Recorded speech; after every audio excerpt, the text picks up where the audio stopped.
Años, ninguna vida animal ni vegetal habitaba en la superficie de los continentes. La tierra firme no era más que un inmenso desierto. El océano, por el contrario, rebosaba vida.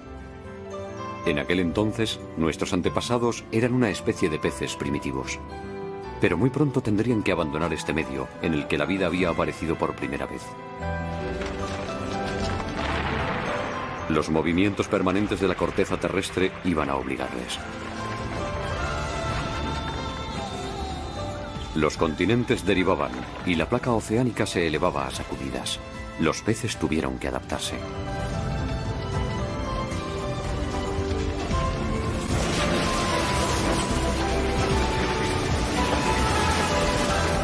El movimiento de las masas continentales les impulsó a abandonar su hábitat ancestral.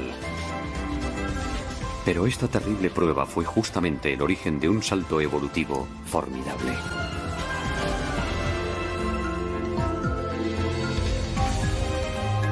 Las plantas habían invadido la tierra mucho antes que los animales.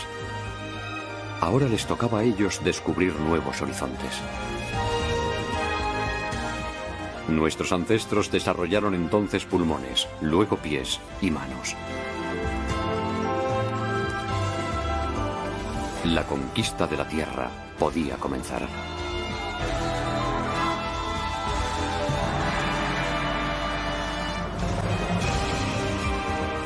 Planeta Tierra.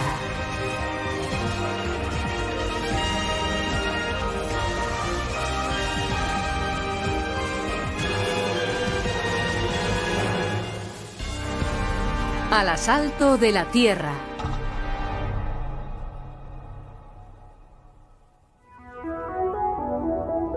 Así era nuestro planeta hace 450 millones de años, antes de que la vida se aventurara fuera del agua. En aquel tiempo, en la zona del Ecuador, 3 continentes de reducido tamaño rodeaban a un océano. Y fue precisamente aquí donde se preparó el gran desembarco de la vida hacia tierra firme. Este océano recibe el nombre de Iapetus. Sus aguas luminosas y poco profundas eran un auténtico paraíso para la vida.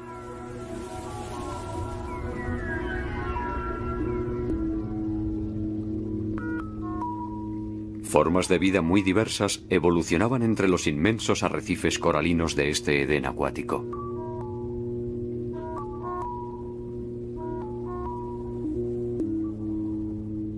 En ese momento de nuestra historia, nuestros ancestros pertenecían a una especie llamada Arandaspis. Son los peces más antiguos conocidos dotados de vértebras. Vivían hace 450 millones de años. Estos torpes nadadores de unos 20 centímetros de largo no poseían aletas.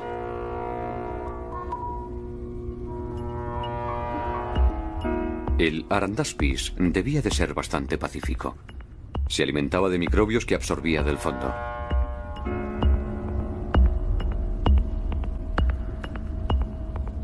Pero esta vida paradisíaca no iba a durar mucho tiempo para los peces. Los problemas se avecinaban ya.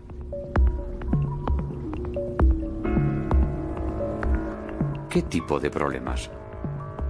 Los trilobites, una de las especies más extendidas de este periodo, nos permiten adivinar de qué naturaleza eran. Entonces existía una gran variedad de estos animales. Algunos se arrastraban por el fondo, otros nadaban libremente en el océano. Pero a partir de un determinado momento todos comenzaron a mostrar signos de cambio.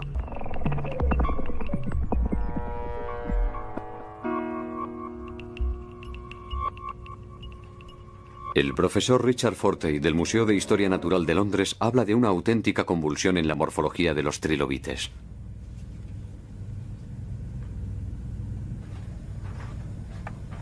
En sus orígenes eran básicamente planos, pero de repente empezaron a desarrollar formas muy diversas.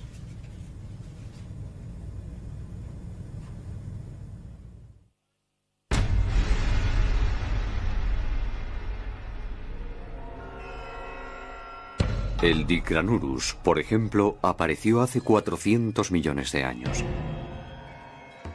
Las espinas que cubren su cuerpo le dan un aspecto extraño. ¿Qué pudo originar un cambio tan profundo en los trilobites? Podemos asegurar casi con certeza que se trata de una reacción defensiva ante una mayor presión ejercida por los distintos predadores. En otras palabras, la vida se había puesto un poco más difícil para los trilobites y una de sus respuestas fue mejorar su caparazón protector. ¿Por qué la vida se había vuelto más difícil en el océano primordial? Según el profesor Fortey, se debió principalmente a la disminución de las aguas poco profundas que habían proporcionado un hábitat ideal a numerosas especies. Estamos en Shropshire, al oeste de Inglaterra. Hace 440 millones de años, estas tierras se encontraban exactamente en el Ecuador. Una parte del océano Iapetus las cubría. En esta cantera caliza existen numerosas pruebas de la antigua presencia de un rico ecosistema oceánico. Fíjese en esto, es extraordinario. Es una cadena de corales tabulados. La presencia de estos corales fosilizados sugiere una gran abundancia de vida. Su tamaño indica que se estuvieron desarrollando aquí durante varios siglos.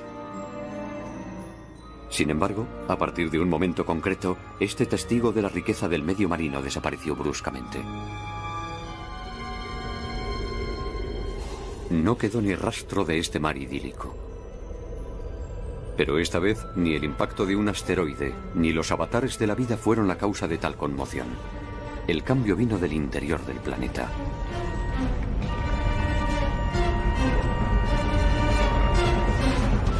En las profundidades de la Tierra la temperatura puede alcanzar varios miles de grados. Este calor extremo provoca un lento movimiento de convección del manto terrestre.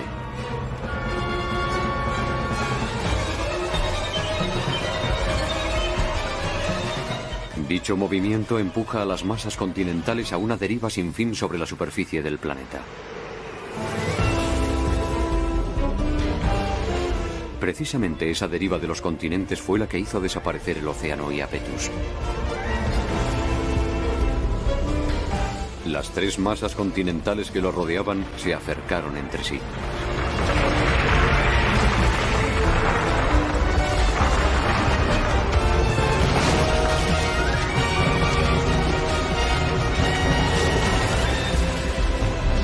Entonces, tras una serie de cataclismos, la superficie del mar se vio reducida por el avance de los continentes.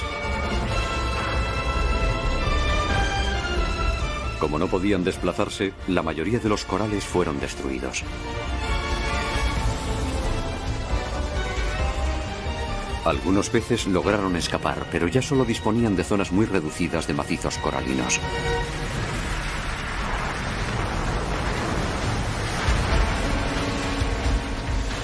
Los continentes se desplazan solamente algunos centímetros al año. Pero en pocas decenas de millones de años, hicieron desaparecer el océano al que rodeaban. El fondo marino, antes tapizado de corales, fue brutalmente levantado e integrado en las tierras emergidas. Hace 400 millones de años, el océano Iapetus había dejado de existir.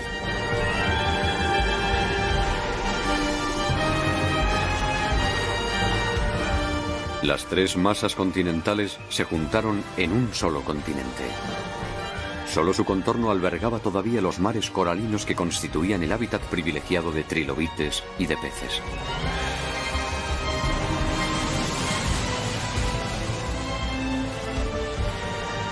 Una disminución del espacio vital implica necesariamente una mayor competitividad. La ley de la jungla reinó a partir de entonces en los mares coralinos periféricos. Para el profesor Fortey, eso es lo que explica la transformación de los trilobites. En el Museo de Historia Natural de París se pueden ver fósiles de las especies que dominaban aquel universo de aguas poco profundas.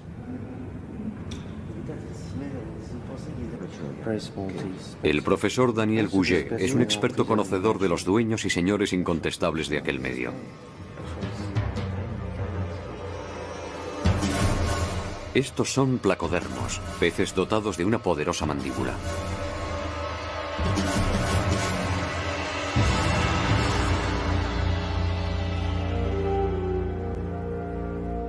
El particular esqueleto del placodermo no se encuentra en ningún otro pez.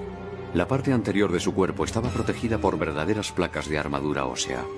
Y en la boca, en lugar de dientes, dos huesos planos funcionaban como una cizalla. Provistos de estas armas, los placodermos se adaptaron a todos los ecosistemas de aguas poco profundas hasta convertirse en los amos de los mares.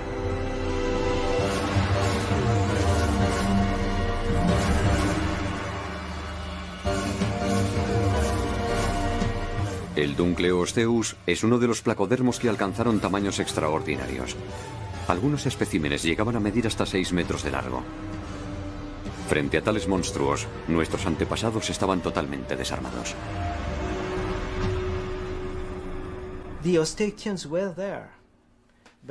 También estaban los osteictios, pero vivían bajo el dominio absoluto de los placodermos, mucho mejor adaptados a toda clase de ecosistemas. Representaban entre el 75 y el 80% de los vertebrados que se podían encontrar en los depósitos devonianos. Nuestros antepasados osteictios se veían ensombrecidos por estos placodermos que les impedían desarrollarse. No tenían más remedio que evolucionar para sobrevivir. 60 millones de años más tarde, el Pacífico Arandaspis se había convertido en un pez llamado Eustenopteron.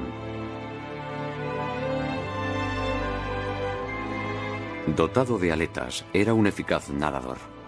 Pero no era una baza suficiente para dominar la competencia que reinaba entonces.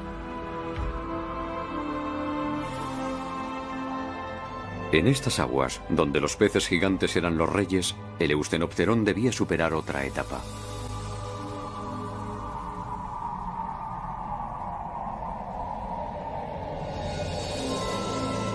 Una etapa tan importante que iba a permitirle abandonar el océano, donde la competencia era tan feroz.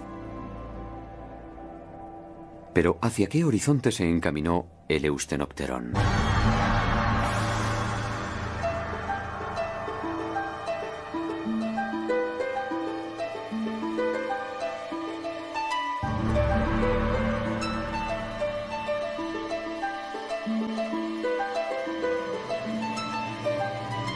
Este mapa puede ayudarnos a responder a la pregunta. Muestra la posición actual de los sitios donde han sido descubiertos fósiles de Eustenopteron y de sus descendientes. Si retrocedemos en el tiempo para ver dónde se encontraban estos lugares hace 400 millones de años, se puede constatar que formaban parte de una misma masa continental. Todos proceden de una zona situada en el corazón de este vasto continente, nacido de la colisión de 3 placas terrestres más pequeñas. Sin embargo, justo después de esta gigantesca colisión, el continente resultante solo era un inmenso desierto. Es difícil imaginar dónde pudieron instalarse los peces.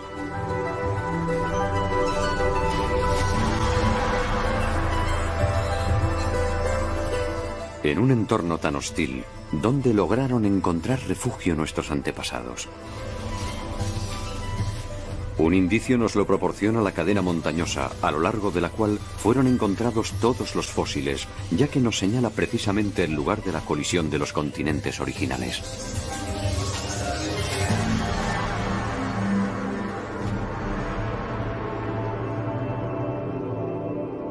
Estamos en Sognefjord, Noruega.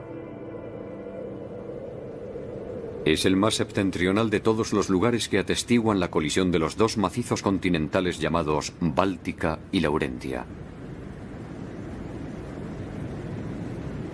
Los espectaculares paisajes de este fiordo están, en parte, formados por estratos muy antiguos que revelan la violencia extraordinaria del choque continental.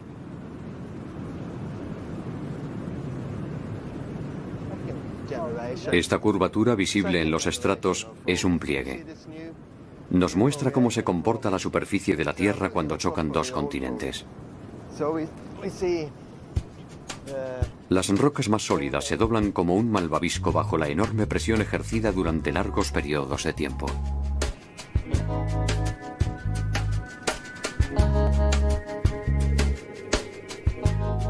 Los plegamientos de los estratos pueden observarse en varios lugares del mundo donde los continentes chocaron entre sí.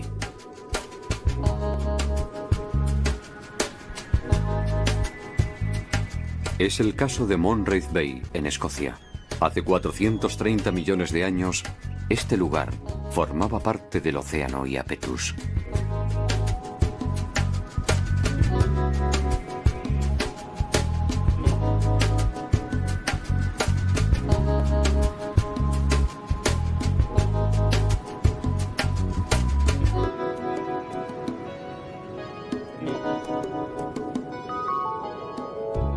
La parte meridional de la zona de colisión se encuentra hoy en el este de Estados Unidos.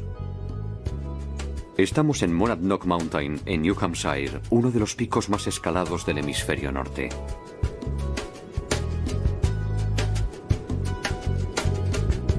Cerca de la cima a la que están a punto de llegar excursionistas se ven claramente las huellas de los pliegues en la roca. El estrato plegado se extiende a lo largo de varios miles de kilómetros, desde Noruega hasta Estados Unidos.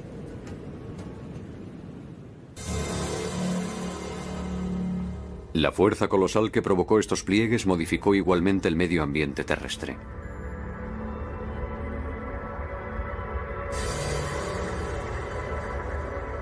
Hace 400 millones de años, después de la desaparición del océano Iapetus, la deriva de los continentes continuó.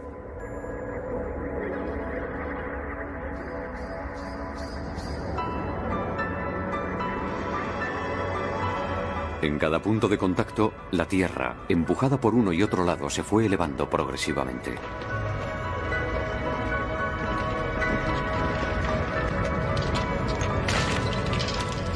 Durante 40 millones de años, la presión continuó, dando lugar a una inmensa cadena montañosa llamada Cadena Caledoniana.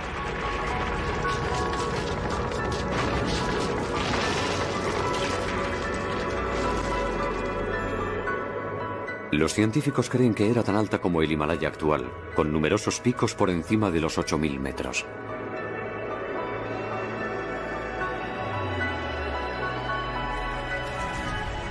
Fósiles de Eusthenopterón y de otras especies animales fueron hallados amontonados a los pies de la cadena caledoniana. ¿Por qué precisamente en este lugar? Cuando apareció esta inmensa cadena, se convirtió en un nuevo obstáculo que impidió el paso de las nubes, y torrentes de agua se precipitaron por sus laderas.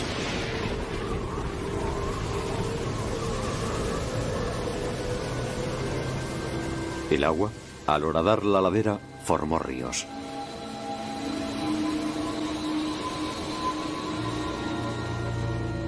Un nuevo mundo de agua dulce hacía su aparición por primera vez en el interior de la Tierra.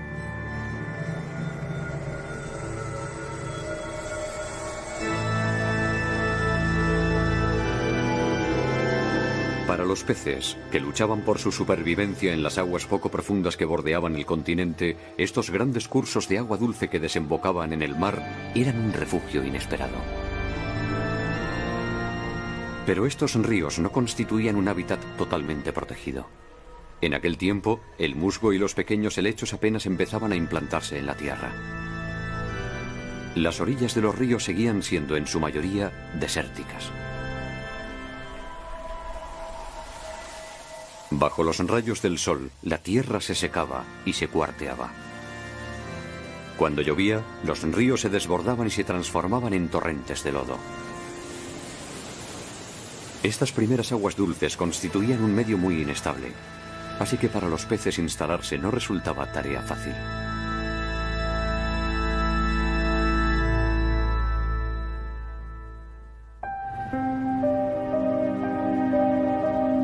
Lo que convirtió este entorno hostil en un medio más acogedor fue la vida misma. En Estados Unidos, en Pensilvania, un estrato geológico rojo sigue a lo largo de esta carretera.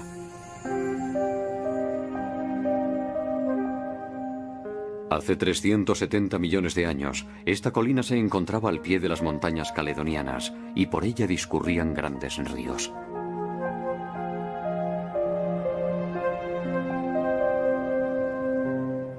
En estas capas se han encontrado fósiles. pertenecen a una especie que contribuyó a la migración de los peces hacia el agua dulce.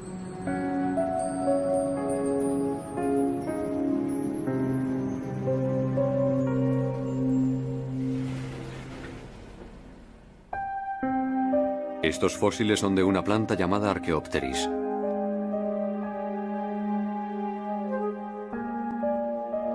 Se trata del árbol más antiguo descubierto en la Tierra hasta la fecha. Apareció hace 370 millones de años.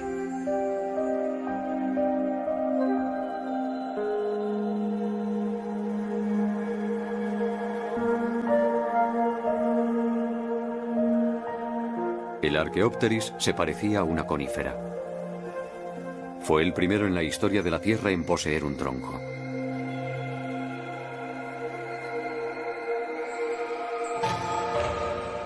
Sus raíces se desarrollaban en profundidad sobre un largo perímetro y lo anclaban sólidamente a la tierra. Su tronco se ensanchaba cada año y se cree que podía alcanzar hasta 20 metros de altura.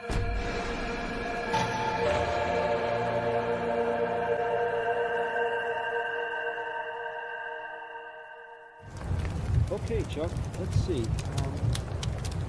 Yeah, there's one there. You mark that one? Yeah. Okay, and let's see. Gotta get the light right. Yeah, there's another one. El profesor Stephen Seckler del Instituto Politécnico de Virginia estudia el impacto que supuso la aparición del Archaeopteris en su entorno.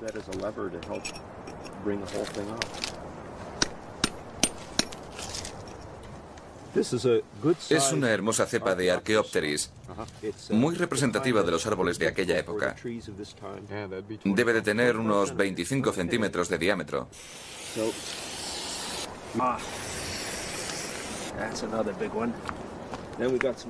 Los científicos marcan el emplazamiento que ocupaba cada árbol para intentar evaluar la densidad de este bosque. El Archaeopteris no encontraba en la Tierra ninguna otra planta de gran tamaño y colonizó rápidamente todas las orillas de los ríos.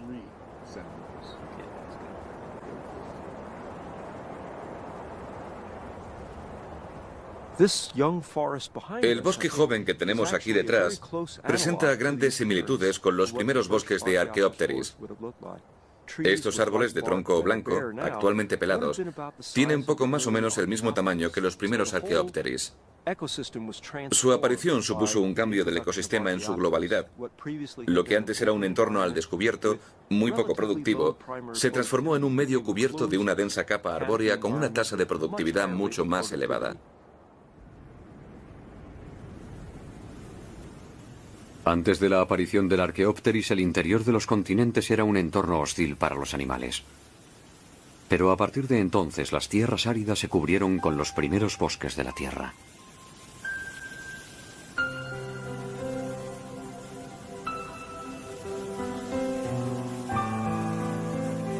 El suelo, hasta entonces resecado por los rayos del sol, se beneficiaba ahora de la sombra de los árboles.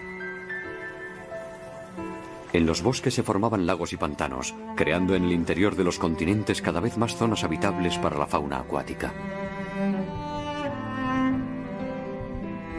Ese momento preciso fue el elegido por nuestro antepasado, el Eustenopterón, para salir del océano e instalarse en este nuevo mundo de agua dulce. Pero el Archaeopteris debía jugar otro papel primordial. La caída de sus hojas iba a proporcionar una valiosa fuente de nutrientes para los peces.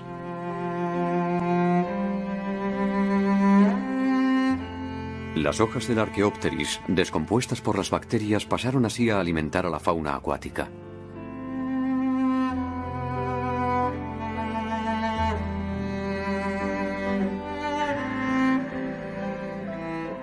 En este medio ambiente de agua dulce, los peces comenzaron a evolucionar hacia nuevas formas de vida. La aparición de los bosques había creado un mundo totalmente virgen que acogía a los animales más débiles, expulsados de los océanos. Para nuestros antepasados que se refugiaron aquí, el bosque de Archaeopteris fue realmente una dulce protección.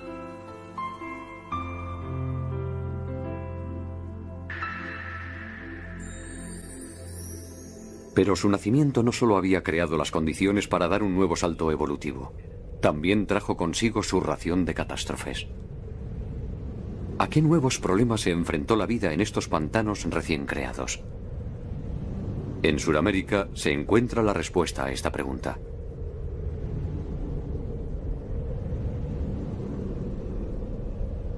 Estamos en la cordillera de los Andes.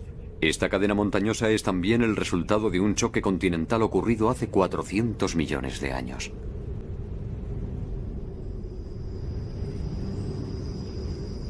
Al pie de estas montañas existe igualmente un mundo de vastos bosques y de fértiles cursos de agua.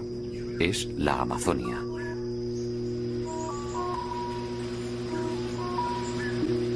La Amazonia está cubierta de bosques primarios muy densos. Aquí se encuentran las especies acuáticas más exóticas.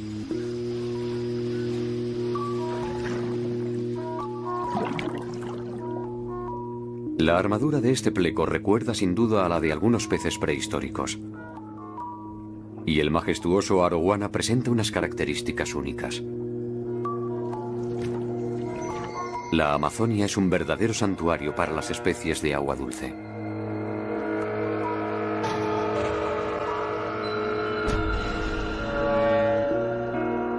También aquí, las hojas y las ramas sumergidas constituyen valiosos recursos nutritivos para los peces. La materia orgánica proporcionada por los bosques alimenta a toda la riqueza del ecosistema amazónico. A la sombra de los Archaeopteris, nuestros ancestros conocieron sin duda un mundo parecido a este.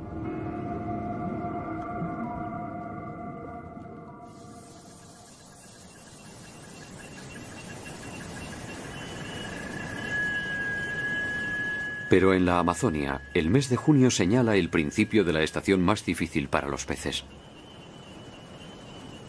La estación seca se acerca y las lluvias son muy escasas. A lo largo de esta estación, el nivel del Amazonas desciende 18 metros. Cuando las aguas se retiran, solo dejan tras de sí algunos charcos dispersos. Y la estación seca dura 4 meses.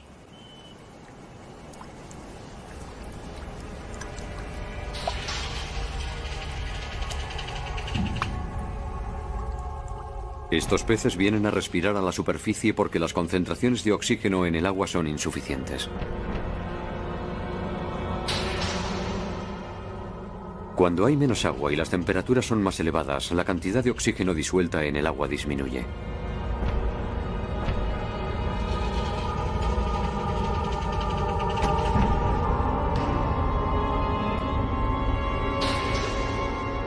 Hace 370 millones de años, este fenómeno de estaciones secas afectaba igualmente a los santuarios de agua dulce. Al contrario que en los vastos océanos, el medio ambiente de los ríos y los lagos era bastante precario y regularmente el agua escaseaba de forma dramática.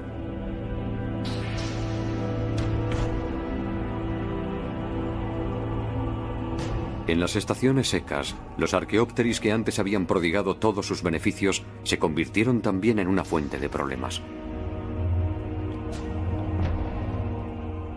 Para descomponer las hojas caídas en el agua, las bacterias consumían una gran cantidad de oxígeno.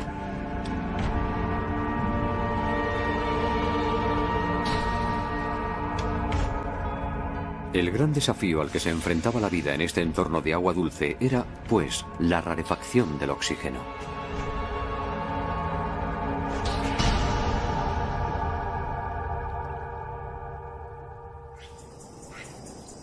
¿Cómo pudieron nuestros ancestros superar este problema? Nuevamente, la respuesta la encontramos en la Amazonia.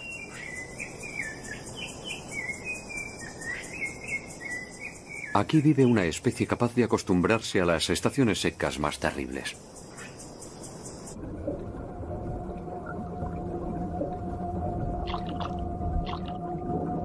Este pez que acaba de asomar la cabeza fuera del agua respira por medio de pulmones.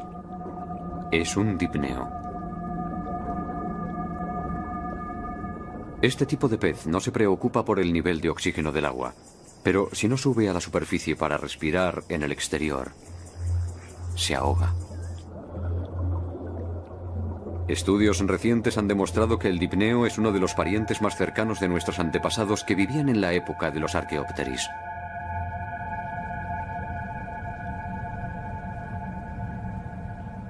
El profesor Per Alberg es un especialista del Eustenopteron. Cree que también él debía estar provisto de pulmones.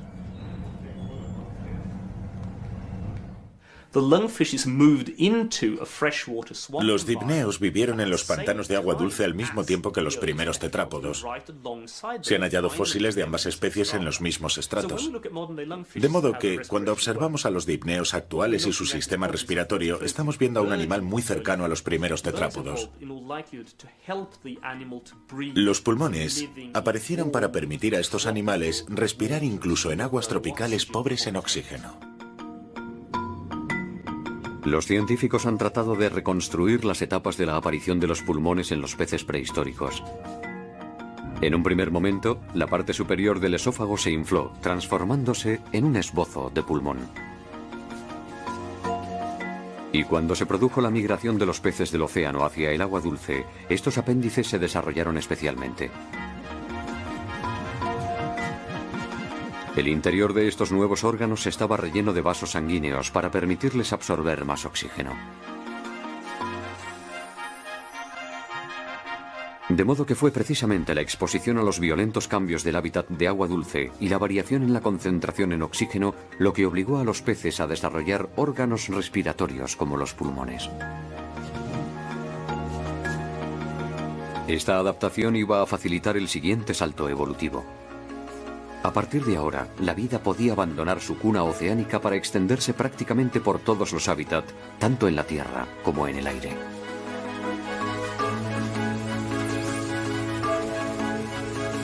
Pero las consecuencias de este acontecimiento se observan todavía en los animales que siguieron siendo acuáticos.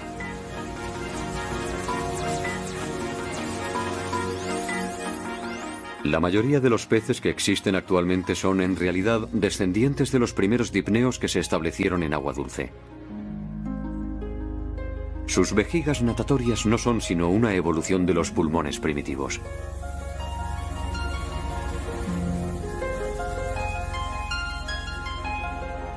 Casi todos los peces que permanecieron en el océano estaban destinados a desaparecer. El vacío dejado por esta desaparición fue enseguida ocupado por aquellos que habían escapado hacia el agua dulce y habían adquirido pulmones. Regresaron al océano, donde los problemas de rarefacción de oxígeno no existían. Sus pulmones cambiaron de función para convertirse en vejigas natatorias. Esta nueva ventaja les permitió un desplazamiento más rápido sin desgaste suplementario de energía.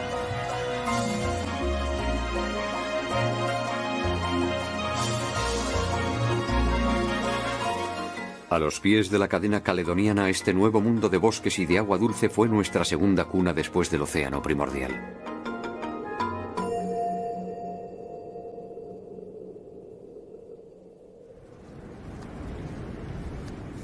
Nuestros ancestros estaban ahora equipados de pulmones y se habían adaptado a este nuevo medio. Para acceder a tierra firme solo les quedaba desarrollar miembros. La profesora Jennifer Clark, de la Universidad de Cambridge, descubrió un fósil que nos ha permitido entender mejor cómo aparecieron nuestras manos. En 1987, mientras realizaba excavaciones en distintos lugares del mundo, descubrió en el este de Groenlandia un fósil en un estrato de 360 millones de años de antigüedad. Se trataba del fósil de un animal llamado Acantostega. Un fósil particularmente valioso porque se trataba del único en el mundo en haber conservado la morfología completa del animal. Para su sorpresa, el animal poseía visiblemente manos y dedos. Es la más antigua forma de vida provista de manos descubierta hasta el momento.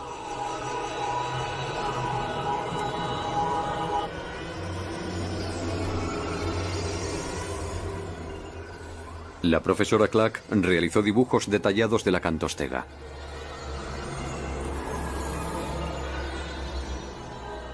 Era un animal extraño, parecido a un pez, pero dotado de pies y de manos. Medía aproximadamente 1 metro de largo. Su cola se parecía a la aleta caudal de los peces, pero su cráneo era más sólido que el de un pez y su cuello era, sin duda, articulado.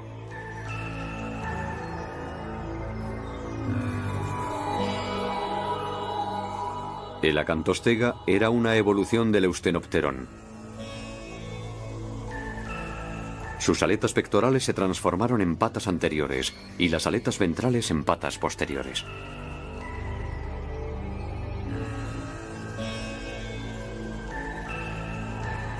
¿Qué había pasado en los últimos millones de años para provocar semejante evolución?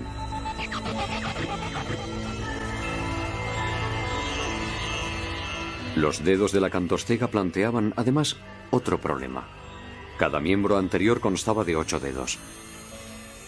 Sin embargo, desde hacía mucho tiempo se pensaba que desde los primeros estadios de la evolución, las manos solo constaban de 5 dedos.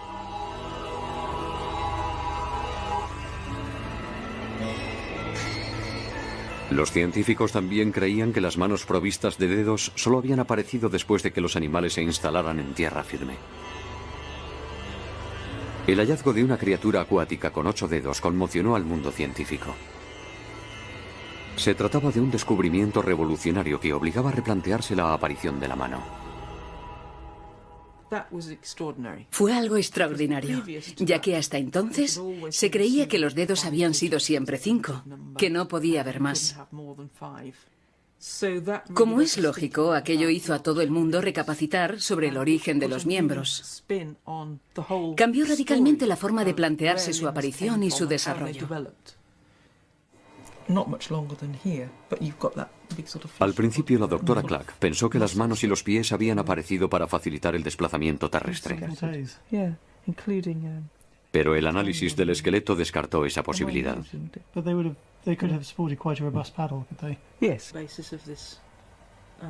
La forma en que los brazos estaban unidos al cuerpo contradecía flagrantemente esa hipótesis.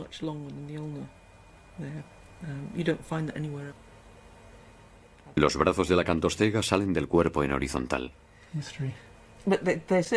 Al estar sujetos a una mayor gravedad en tierra, esta posición no permitía al animal soportar su peso.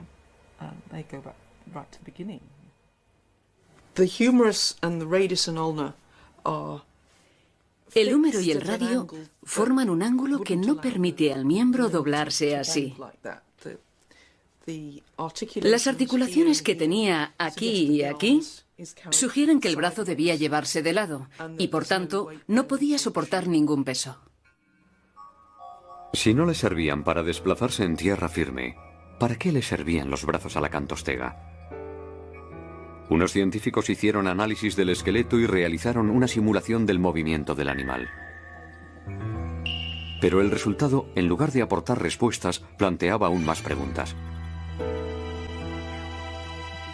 He aquí una simulación del movimiento, tal como lo describen los estudios de la profesora Clark. El acantostega parece retorcerse para avanzar. Este movimiento sugiere que no debía ser un buen nadador. Para nadar eficazmente, es preferible carecer de miembros para limitar la fricción del agua.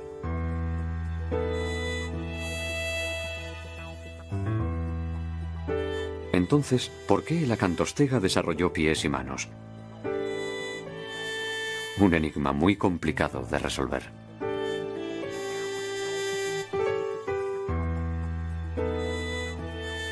La solución iba a encontrarse en un lugar inesperado, Red Hill, donde se habían descubierto los fósiles del primer bosque de Archaeopteris.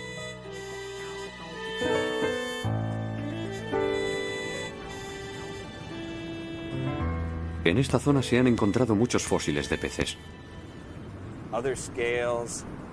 Estos peces fueron los primeros en dar el gran salto evolutivo que les dotó de pulmones.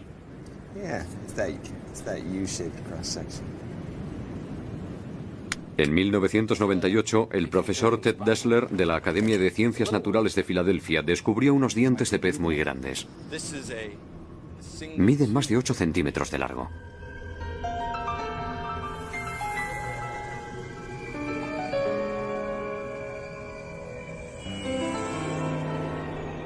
El animal al que pertenecían fue reconstruido a partir de otros elementos fosilizados hallados cerca de los dientes. Se trataba de un enorme pez de 5 metros de largo, totalmente cubierto de escamas rígidas.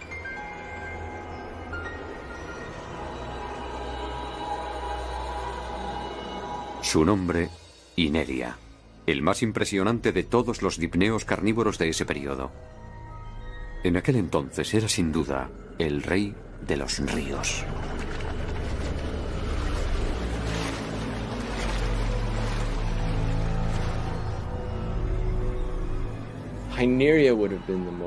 El Ineria era indudablemente el más feroz de los peces que vivían en el ecosistema de Red Hill. La forma del cuerpo demuestra claramente que era un animal capaz de nadar velozmente, de lanzarse muy rápido, perseguir a su presa y de sujetarla entre sus enormes dientes. Los primeros animales dotados de miembros no parecían estar equipados para escapar a tanta velocidad y voracidad. Nuestros ancestros no debían ser enemigo frente al Ineria. En aquella época, el hábitat de los ríos, que había sido durante un tiempo refugio seguro frente al océano, se convirtió en un entorno mucho más competitivo, donde cada uno debía nuevamente luchar por su supervivencia.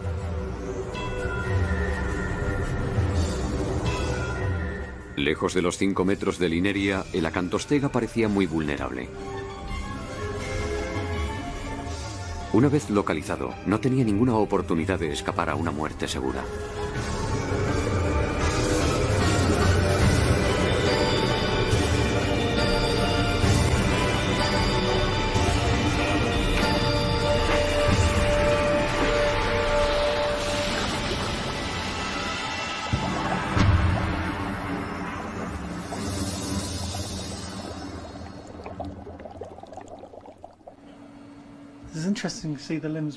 ¿Cómo pudo entonces sobrevivir un ancestro tan débil? De nuevo se planteaba la cuestión de las manos. ¿No serían acaso la clave de una nueva estrategia? La profesora Clack formuló entonces una hipótesis revolucionaria sobre el uso de estos nuevos miembros.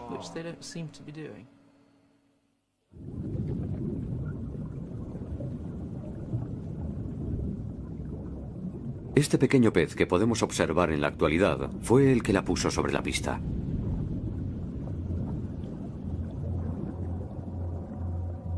Es un Brachionictis, un teleósteo. Vive en los fondos marinos, mide unos 10 centímetros y domina el movimiento de sus aletas tan bien como si se tratase de pies o de manos. Las utiliza para desplazarse lentamente por el fondo o para agarrarse a las rocas y acechar a sus presas.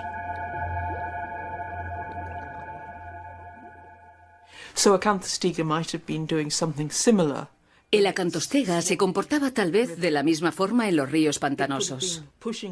Podía apartar la vegetación del fondo, cosa que no puede hacerse con aletas. Hay que suponer que era un medio ambiente tropical, parecido al de la selva amazónica. Por lo tanto, era un entorno pantanoso, lleno de vegetación submarina y de hojas caídas de los árboles que bordeaban las orillas. Casualmente, los primeros árboles aparecidos en la Tierra, los Archaeopteris, tenían otra característica que iba a resultar muy útil a los seres vivos. Cuando sus hojas caían, lo hacían con su rama. En aquel tiempo, grandes cantidades de ramas se apilaban probablemente en el fondo del agua.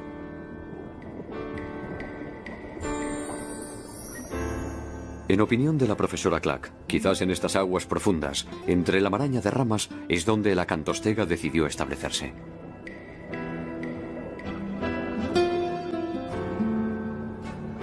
Disponía de pocos medios de defensa, así que había abandonado las zonas de nado libres en medio de las lagunas o de los grandes ríos para llevar una vida más discreta cerca de las orillas.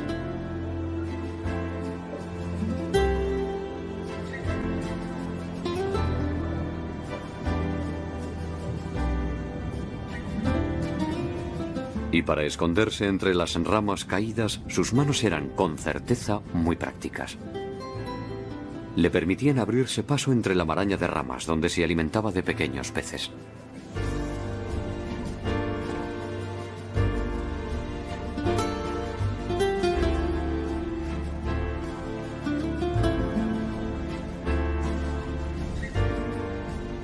De este modo, cuando nuestros ancestros se enfrentaron a la amenaza de los predadores gigantes como el Ineria, no intentaron competir equipándose de dientes aún más temibles, sino que optaron por una vía más pacífica, evitando la confrontación.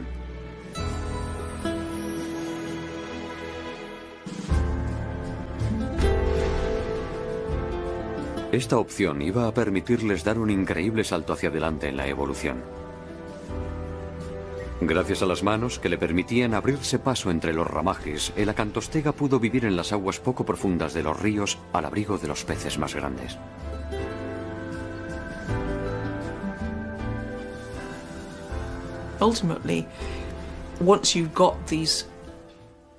Una vez adquiridas estas aptitudes intermedias, que ni están completamente adaptadas al elemento acuático ni a la vida en tierra firme, podemos imaginar que con el paso del tiempo se fue desarrollando progresivamente una verdadera adaptación a la vida terrestre.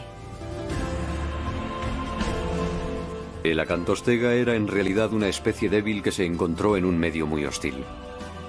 Permaneciendo en el agua, ciertamente no hubiese tenido descendencia.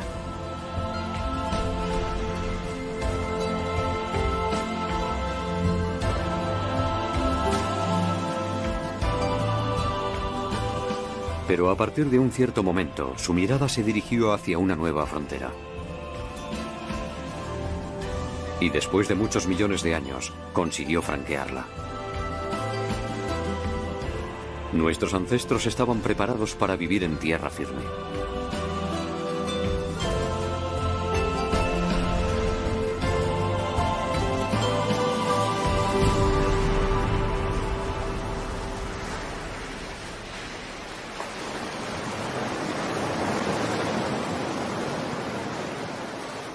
La isla de Valencia está situada en la costa oeste de Irlanda, pero antaño era uno de los pantanos que se extendían al pie de las montañas caledonianas.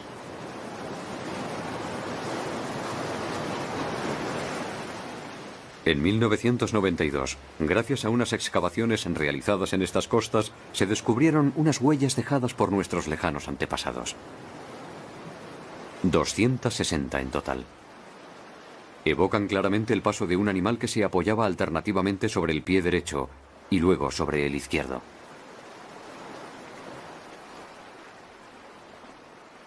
Constituyen las huellas de pasos más antiguas encontradas en la Tierra.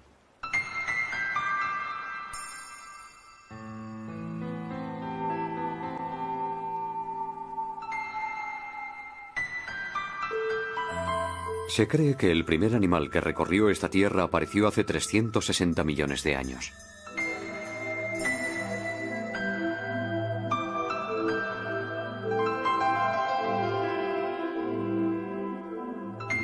Medía aproximadamente 1 metro de largo y recibió el nombre de Pederpes. Era uno de los descendientes de la acantostega. Un animal frágil que había logrado la hazaña. La conquista de la tierra firme por esta especie única fue una verdadera proeza que daría lugar a todas las especies de vertebrados terrestres.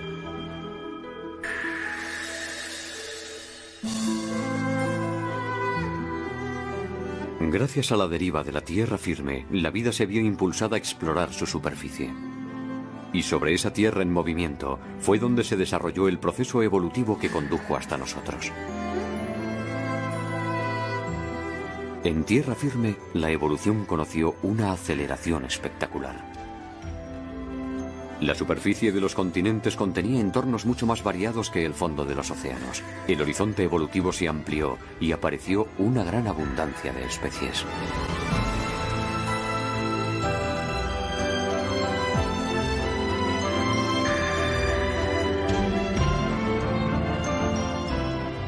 Muy pronto nuestros antepasados iban a conocer otra revolución ligada a los árboles. Fue hace 60 millones de años. Esta vez los árboles fueron las angiospermas, árboles portadores de frutos.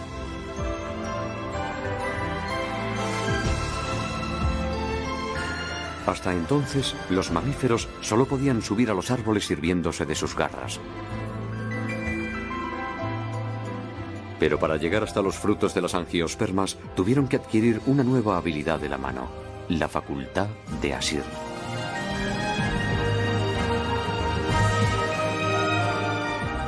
Cuando el pulgar cambió de posición para permitir a la mano coger cosas, la era de los primates, nuestra familia, comenzó.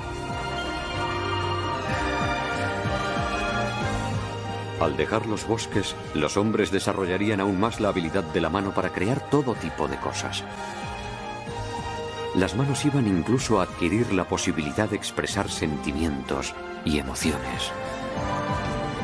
Nuestras manos son el resultado de la continua evolución de la vida. Son la herencia que nos legaron los antepasados que se refugiaron en los pantanos hace 400 millones de años.